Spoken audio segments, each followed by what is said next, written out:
The Soviet challenge to the free world concerns us all, yet few of us will have a chance to take a first-hand look at the sources of Soviet power. Travel to the Soviet Union is difficult and expensive. Foreigners cannot photograph, or in many cases even see what they want.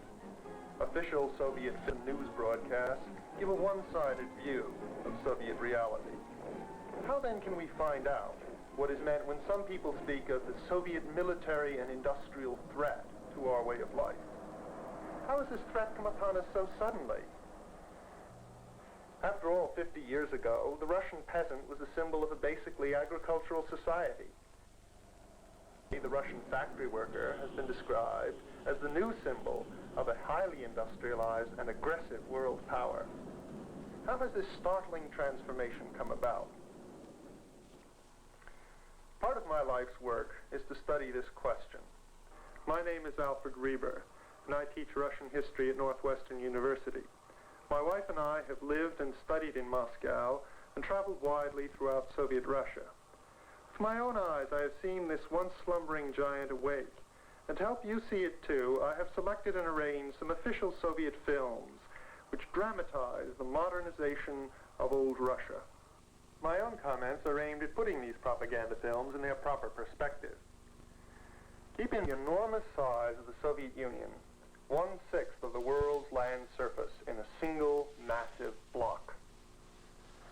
Based here, communist power has spread beyond these frontiers to the Soviet bloc and to the local communist parties who operate also under Moscow's orders in many countries of the world.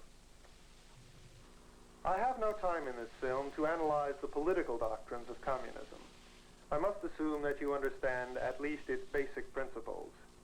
If you don't, you should try to study and understand them.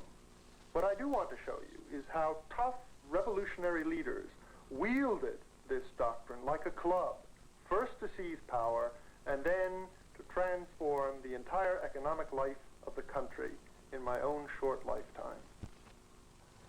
In the last century, under the Russian Empire, this vast area was just beginning to build a modern economy and experiment with representative government. World War I abruptly interrupted this process. Russia was defeated. Revolution followed defeat, and in 1917, the Tsarist monarchy collapsed.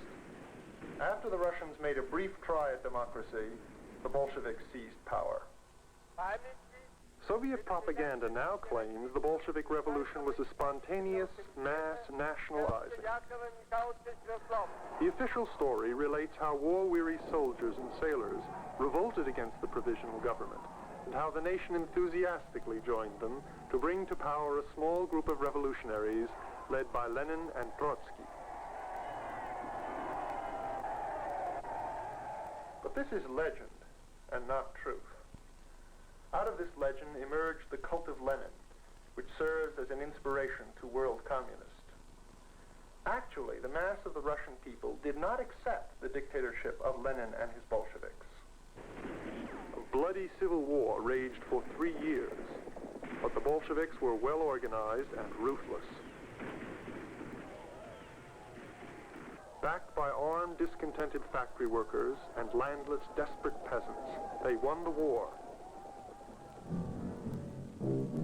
The country was devastated. Hunger and misery were widespread.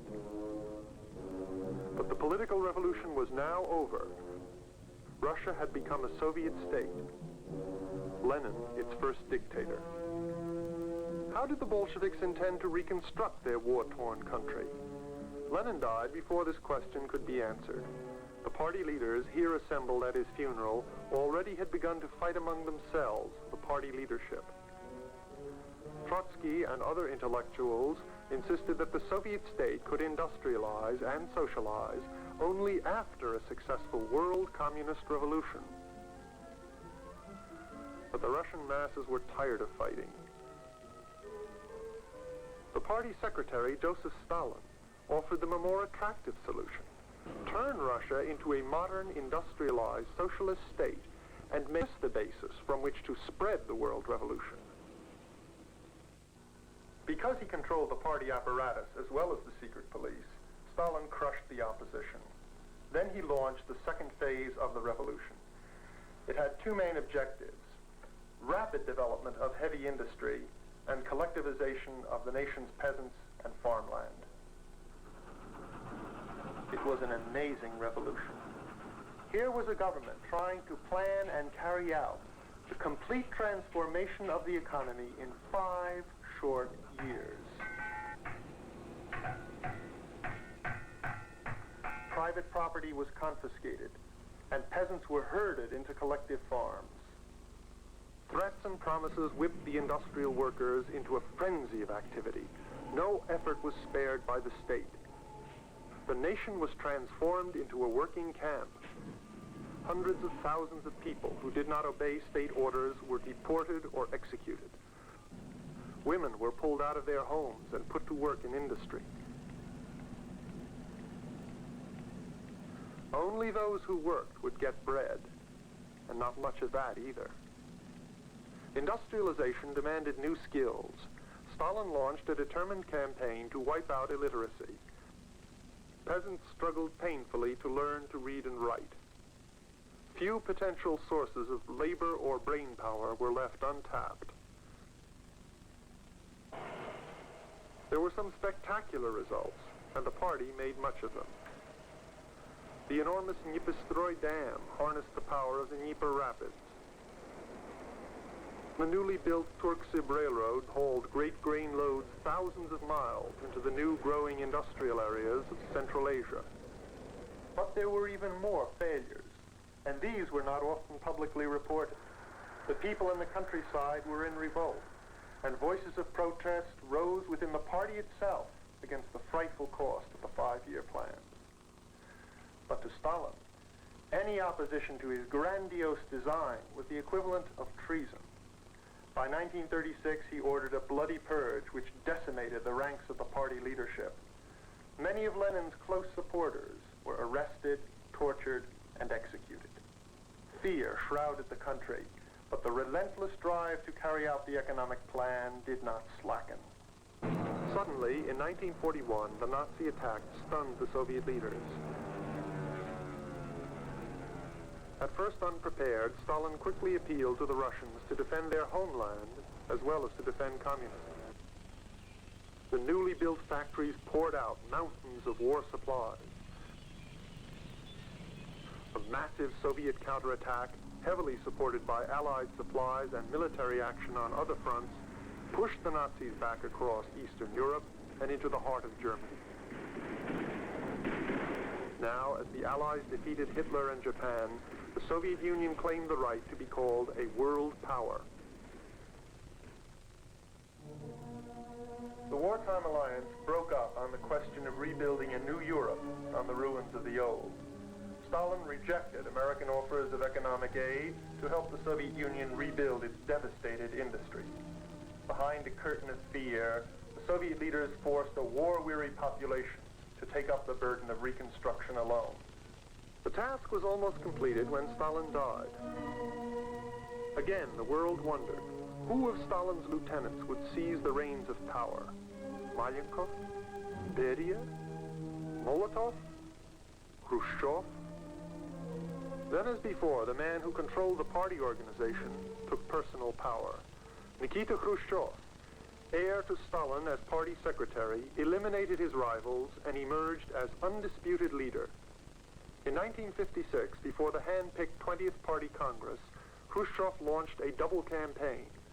One to downgrade Stalin and his methods, another to overtake the United States and its Western allies as the leading industrial power in the world. By attacking Stalin, Khrushchev aimed at lifting the burden of fear and terror, which had paralyzed individual initiative in industry and agriculture. Now, for the first time, farm leaders and factory managers were urged to contribute new ideas and methods, still, of course, under the guidance of the party. By overtaking the Western economies, Khrushchev aimed at proving to the world that the Soviet system was superior to democracy, and that communism was the answer to the unending search for adequate food, clothing, and shelter for all men. From the Soviet Congress to the people, through the press and party workers, the word was spread. The dreaded secret police of the Stalin age lost much of its power, and the propaganda machine took over the bulk of persuasion.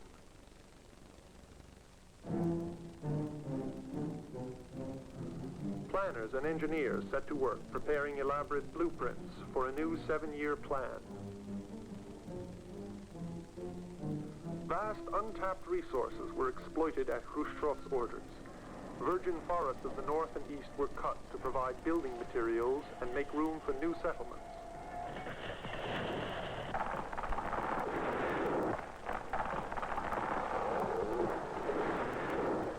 The frozen soil of Siberia was scraped away, and open pit mines appeared in areas that were considered uninhabitable only a short time before.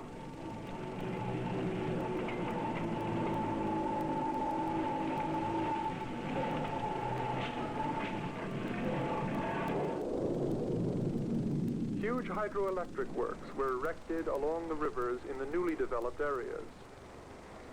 Electric wires were strung out into the vast eastern territories.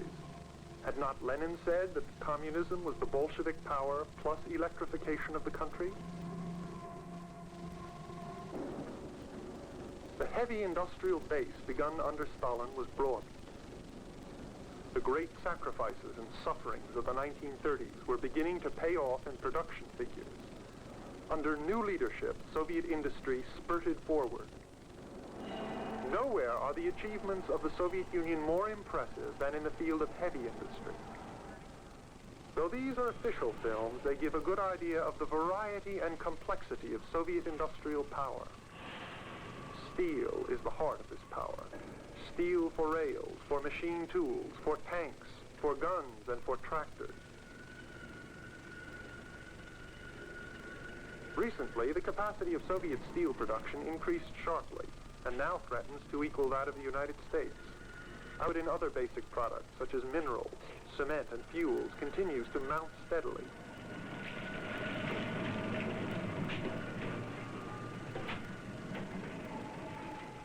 The structure of the Soviet economic system encourages the introduction of the most advanced industrial techniques, especially automation.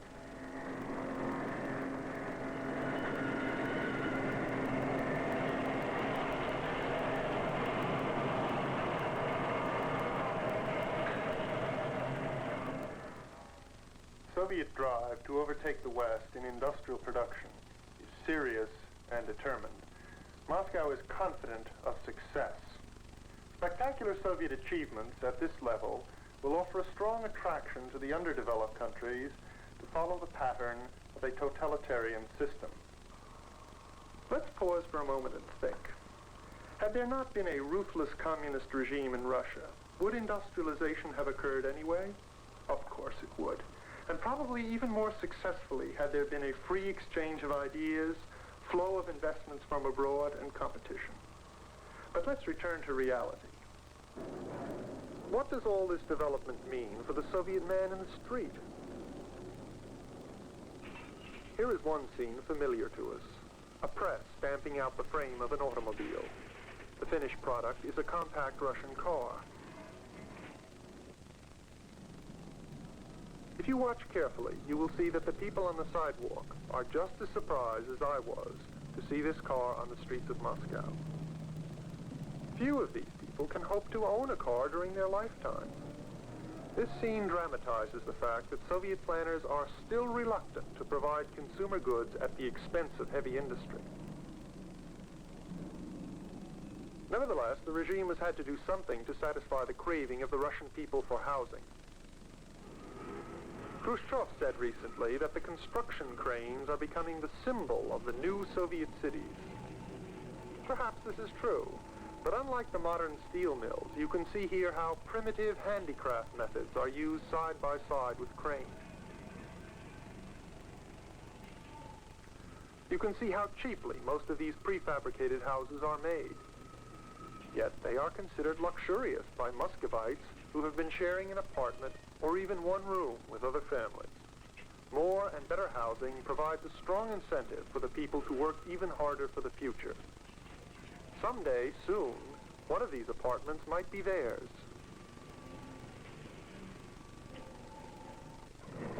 Synthetic fibers, nylon. The textile industry has been thrown into high gear, in part at least, to produce more consumer goods. More and better quality clothing is being turned out of Soviet factories. True, these materials are still inferior to Western products, but compared to what the Russian people were accustomed, they are a vast improvement.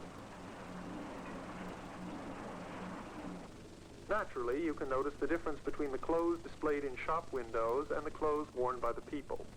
For some time at least, high prices of well-made dresses and coats will prevent the masses from enjoying them.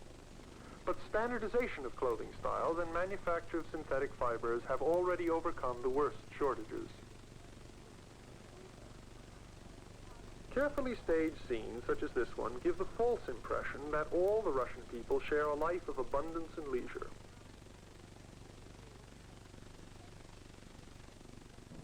This is GUM, the largest Russian department store. When my wife and I shopped in this store and others over a period of a year, we encountered crowds of people, long lines, and very few choices of products. The better quality products are likely to be Czech, German, or Hungarian. Shopping for food is a serious problem in the Soviet Union. Fresh fruit like this is very scarce at any time of year. In January, it is often difficult to find such simple staples as potatoes and onions. It is obvious that while industry has forged ahead, agriculture has not kept pace. While in the United States, 8% of the population produces enough food for the rest of the nation, 40% of the Soviet population cannot feed Soviet Russia adequately. Clearly, Soviet agriculture is and will remain for some time the weakest link in the Soviet economy. Here, a huge mountain of grain harvested in the Ukraine is dumped on the ground where it rots away because there is no place to store it. Serious problems in distribution give rise to local shortages in one city when there is plenty to eat elsewhere. Khrushchev's scheme to solve the problem was to open up the untilled grasslands of Central Asia to farm production. Men like these were sent with orders from Moscow to build collective or state farms in the virgin prairie. Along with the ever-present party organizers, machinery was supplied.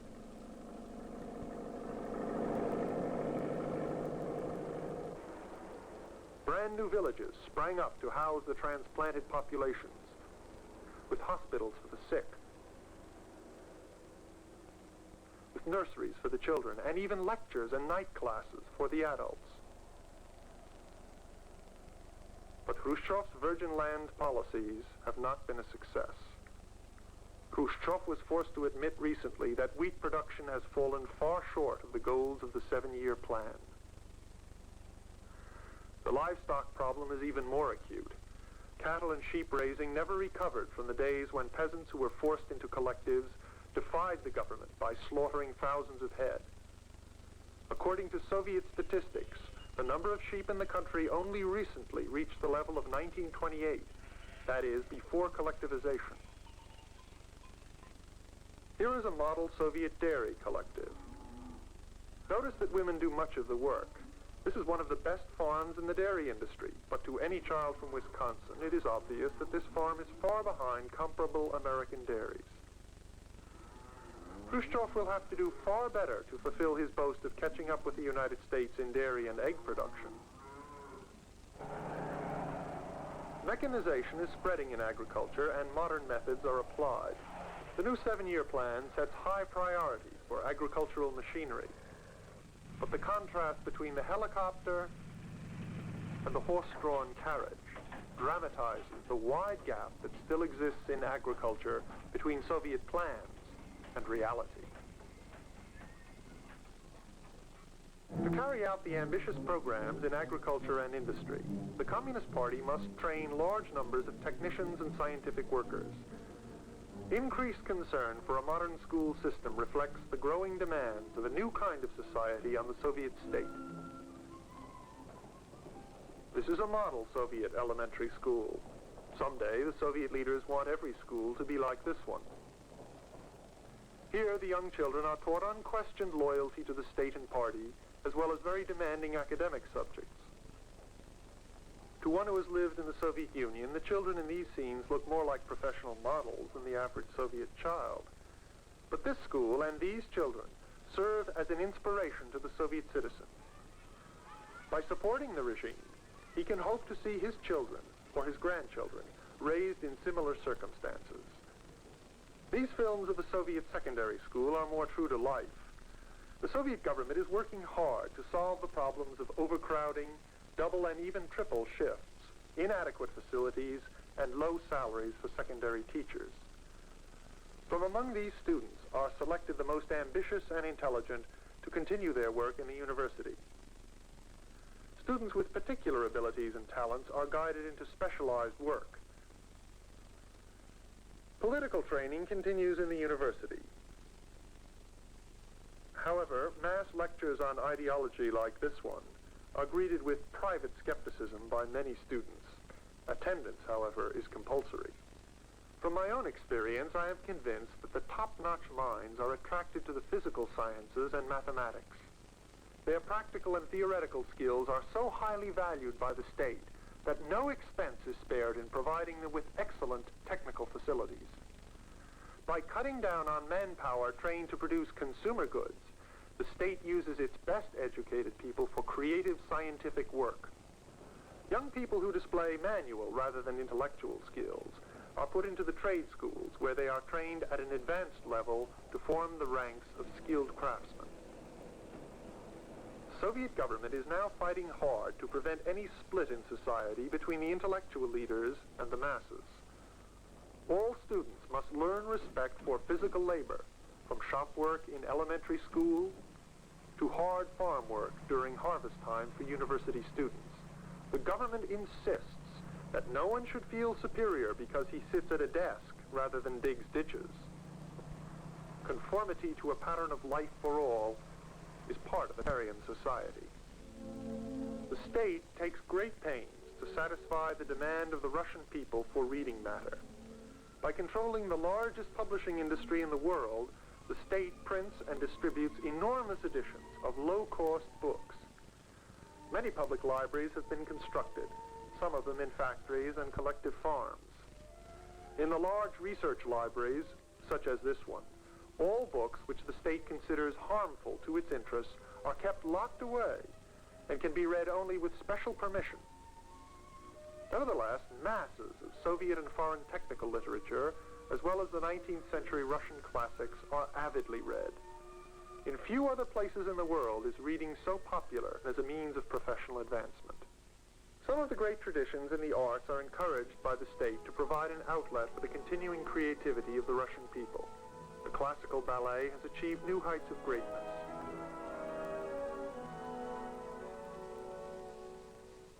Many Russians number among the world's greatest musicians. My wife, who studied at one of the leading music institutes in Moscow, was deeply impressed by the training and musicianship of performing artists.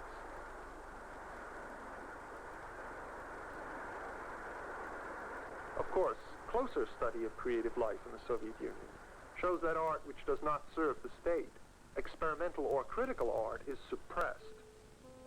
In the creative arts, the party has imposed the doctrine of socialist realism, an attempt to combine creativity with loyalty to the state.